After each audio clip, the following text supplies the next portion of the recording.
ওম নমঃ শিবায়। দেখো বন্ধুরা, আজকে সোমবার।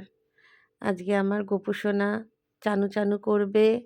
আমার মহাদেবকেও স্নান করাবো। যেহেতু শীতকাল না, তো শীত পড়ে গেছে। গপু তো শীত করবে, ঠান্ডু ঠান্ডু লাগবে। ওই জন্য কিন্তু গপুকে রোজ স্নান আমি করাই না।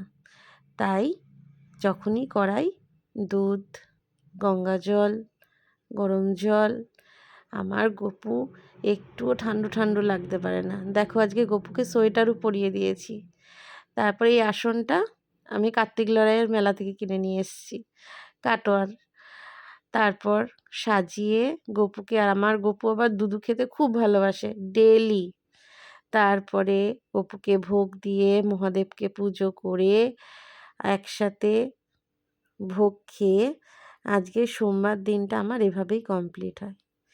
আসলে কি বলতো, সারাদিনে দেখবে তুমি কিছু করো আর না করো, পুজো করলে না একটা অদ্ভুত শান্তি নিজের মনের মধ্যে ফিল হয়। দেবায় নমঃ। ওম নমো ভগবতে বাসুদেবায় নমঃ। ওম নমঃ শিবায়।